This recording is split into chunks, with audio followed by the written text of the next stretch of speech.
Aujourd'hui, c'est le premier jour de compétition officielle des équipes mondiales régulières. 8 équipes du Québec compétitionneront ici, à l'un des 3 sites disponibles. Plusieurs équipes tenteront de se classer pour les semi-finales.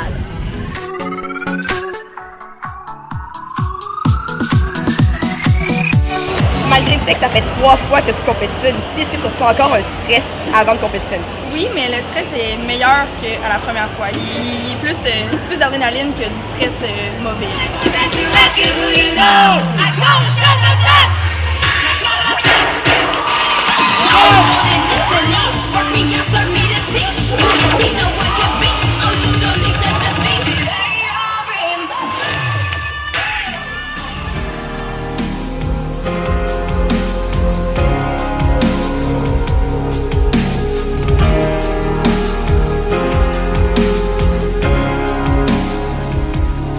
Une animatrice très populaire au Québec et très aimée de tous. Comment tu te sens devant autant d'amour? Écoute, je le prends à chaque seconde, je le prends à chaque minute. L'amour pour moi, c'est vraiment votre énergie que vous transférez.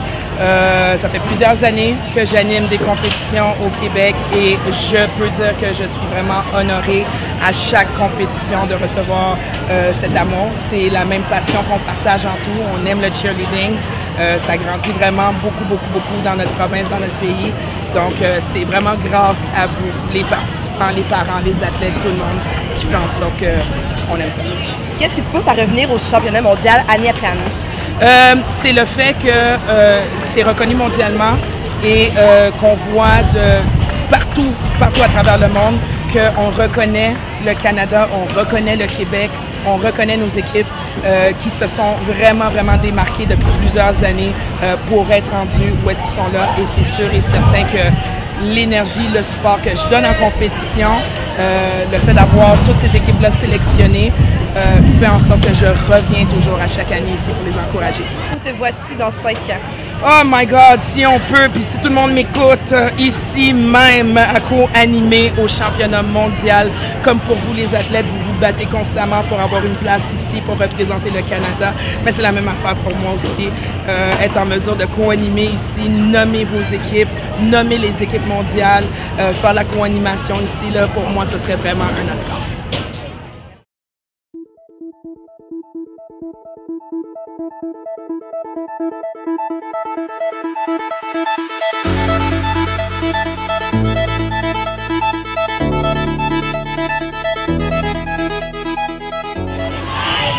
Vous en êtes à votre première participation au championnat mondial. Est-ce que vous sentez une pression supplémentaire? Oui, une certaine pression. Dans le fond, je crois qu'on a quelque chose à prouver en fait d'être ici à comparer des équipes que ça fait 6-7 ans qui peuvent venir. 1, 3, 5, 6, 7. 1, 3, 5, 6, 7. Depuis combien de temps vous pratiquez pour ce moment-ci? On se pratique depuis juin passé. Dans le fond, ça fait quasiment 1 an complet là, parce qu'on voulait, notre première année niveau 5, on voulait être sûr d'avoir les éléments requis pour pouvoir payer.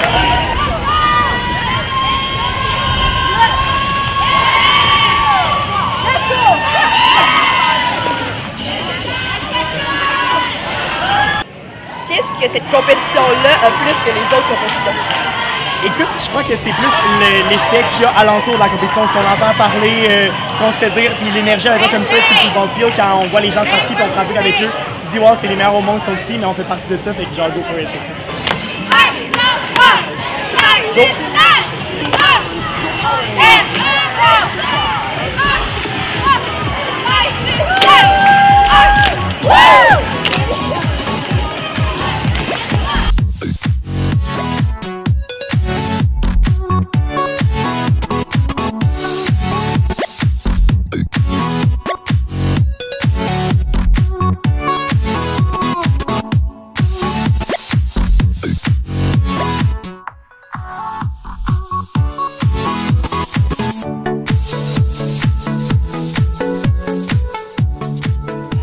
L'an dernier, votre équipe a connu un énorme succès toute la saison. Est-ce que ça a rajouté une certaine pression pour cette année? Je pense que oui. Je pense que l'année passée, ils sont arrivés ici avec le but de hitter, mais il n'y avait aucune attente nécessairement envers l'équipe.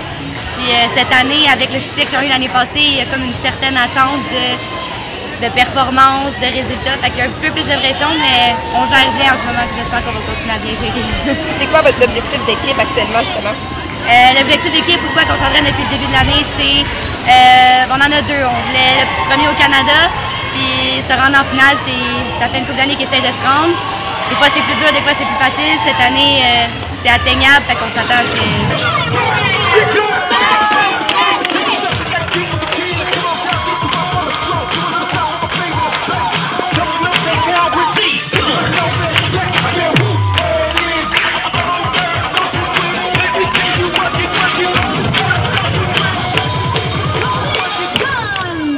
Avez-vous des restrictions particulières sur votre équipe?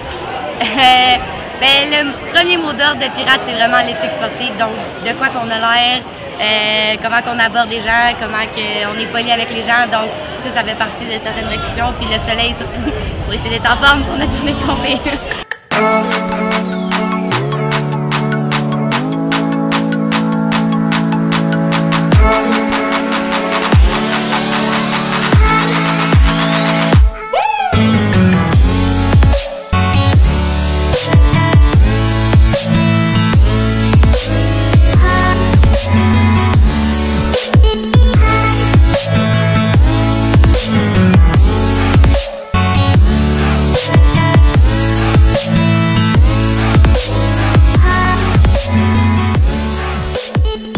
C'est votre première participation aux mondiaux pour votre association.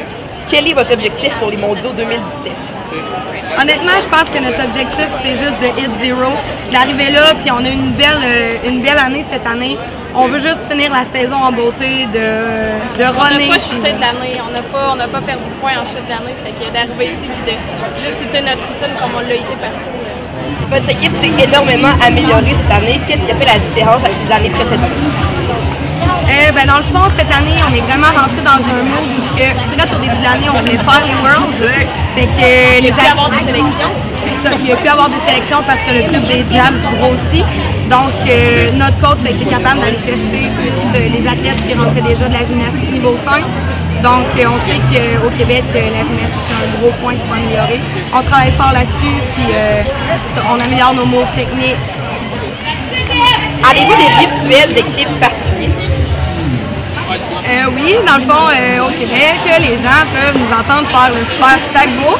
Donc, depuis là, justement la première année que notre super cri est en vigueur, si on peut dire. Fait que ça l'a resté. Faites ça avant de compétitionner? Ouais, toujours.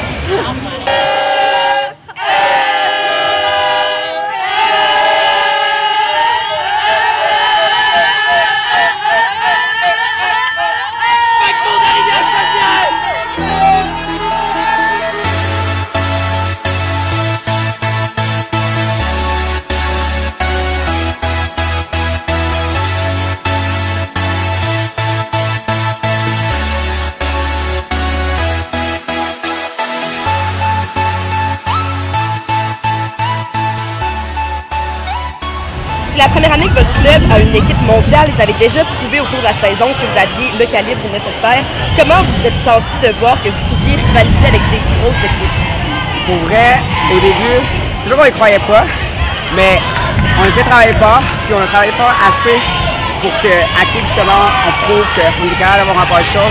Puis on se sent tellement accompli en tant qu'équipe. On a déjà accompli ce qu'on voulait accomplir cette année. Puis les Worlds, ça va juste être genre une expérience autre. Quelle a été selon toi la clé de votre succès? Pour vrai, c'est être en équipe. Toujours travailler en équipe, toujours s'encourager, toujours trouver le moyen d'encourager quelqu'un qui ne se sent déjà pas bien à une pratique. Si c'est quelqu'un qui ne se sent pas bien à une pratique, tu l'encourages pour qu'il se sente mieux. Puis à la fin, même si on fait une tonne de full-out, quand tu as ton équipe, tout va mieux. Vous êtes un petit club, selon toi, est-ce que ça peut apporter quelque chose de positif? Ouais, le fait qu'on soit un petit club, ça peut apporter quelque chose qu'on soit positif parce que vu qu'on n'a pas beaucoup d'équipes, on est plus individuel envers chaque équipe. Mettons, on a seulement 2 équipes pour l'instant pour une équipe récréative. Et ça fait en sorte que chacune des équipes a son temps avec chaque fois. C'est pas une équipe qui est priorisée à l'autre.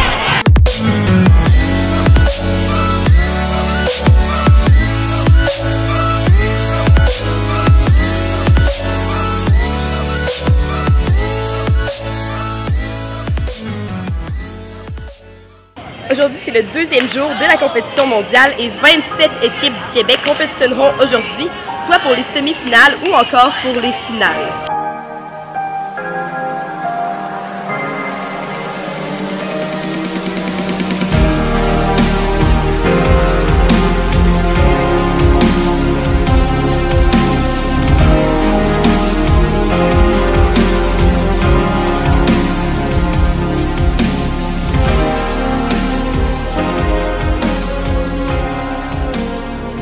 La plus grande difficulté à avoir plus qu'une équipe mondiale ici? L'organisation, il faut être préparé avec 50 athlètes ou s'il y en a qui en ont 100 athlètes, il faut être bien organisé, il faut être sûr que chaque athlète sache qu'est-ce qu'il doit faire à telle heure. Il faut être organisé, il faut s'assurer que tout le monde soit à son affaire, que tout le monde ait le temps de manger, que tout le monde soit prêt à l'heure. C'est plus ça qui... Tu fais partie de Team Canada aussi, tu fais partie de Wildpack et tu coaches Wonderpack. Comment tu arrives à gérer 3 équipes au mondiaux? C'est sûr que Team Canada c'était avant, fait que c'est un peu plus facile à gérer, mais gérer le ratio athlète-coach, c'est sûr que c'est difficile, puis de vouloir tout faire des affaires, bien réussir tes choses, c'est réussir à gérer ton équipe en même temps, puis gérer l'équipe que t'es dedans, puis la coacher en même temps, c'est difficile, mais j'essaie de faire mes choses le mieux possible pour pouvoir corriger les autres athlètes. Et avez-vous des restrictions particulières pendant que vous êtes aux mondiaux? Non, au Centre Coyote, on vise vraiment le fun. On veut que les filles aient une belle expérience, qui sortent ici avec le plus de souvenirs positifs possible. On n'a pas de restrictions, c'est sûr qu'on passe le plus de temps en équipe, puis on s'encourage, mais pas de restrictions. Ouais.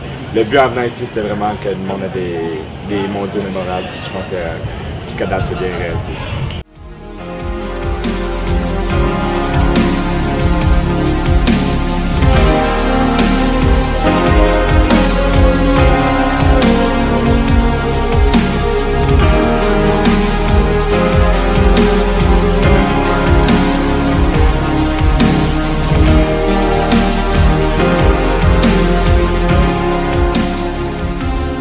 C'est déjà ce qui termine l'épisode spécial sur le championnat mondial 2017. Encore une fois, les équipes du Québec et du Canada ont su briller à l'international. Félicitations à toutes les équipes pour vos superbes performances. Le Québec a été très bien représenté. Mention spéciale à 3 équipes d'ici qui ont réussi l'exploit de se hisser parmi le top 3 mondial, devançant ainsi plusieurs gros clubs des États-Unis. C'est le cas du club Pirate Athletics et leur équipe Golden Gun que vous avez vu un peu plus tôt dans l'épisode, qui est reparti avec une 2e position. Même chose pour l'équipe Karma du club Flyers All Stars qui est aussi reparti avec une médaille d'argent au cou. Finalement, l'équipe Knockout du même club a remporté le prestigieux titre de championne mondiale. Toutes nos félicitations! N'oubliez pas d'aller vous abonner à notre page Facebook Cheercast ainsi qu'à notre chaîne YouTube pour ne rien manquer des prochains épisodes. Je vous laisse avec un petit montage spécial. Pour moi, le championnat mondial, c'est comme les Olympiques, c'est comme tout sport ici, c'est comme tout simplement là, aller chercher la Coupe Stanley au hockey. C'est quelque chose de gros. C'est partout à travers le monde, tous ces athlètes-là qui se regroupent pour tout simplement performer pour 2 minutes 30. Alors ici, avoir la chance et l'honneur de représenter le Canada, de représenter le Québec ici avec toutes ces équipes, tous ces athlètes qui performent à merveille. Pour moi, c'est ça le championnat mondial. On représente le sport, on aime toute la même passion qu'on a qui est le cheerleading et on est vraiment choyés. Puis pour de vrai, c'est tout un honneur ici de représenter toutes ces équipes-là. C'est une expérience à vivre, sincèrement. Je vous le souhaite au plus profond de mon cœur de le faire. C'est l'expérience du cheer rêvé. C'est le rêve qui se aller. Pour moi, les mondiaux, c'est une semaine magique remplie de plaisir. C'est un gros rassemblement, juste vraiment le fun de plein de cheerleaders de tous les pays. Pour moi, les Worlds, c'est une expérience enrichissante qui va m'aider à me développer en tant qu'athlète, en tant qu'humain et pour l'équipe au complet aussi. Pour moi, les Worlds, c'est l'accomplissement de tout ce que j'ai travaillé. Ça fait 7 ans que je suis dans l'équipe des Jabs, puis cette année, en plus, c'est la dernière année, fait que ça finira sur une note positive. Les Worlds, pour moi, c'est l'accomplissement d'une année de travail avec beaucoup de sacrifices. C'est important de donner son 150% pour que ça en vale la peine. Donc pour moi, les Worlds, c'est vraiment le moment où est-ce qu'on se rend compte qu'on représente tout le même pays rendu aux Worlds. Puis c'est là qu'on découvre qu'on a la meilleure esprit d'équipe, je trouve, entre tous les pays. Les Worlds, pour moi, c'est un rêve devenu réalité. Showtime!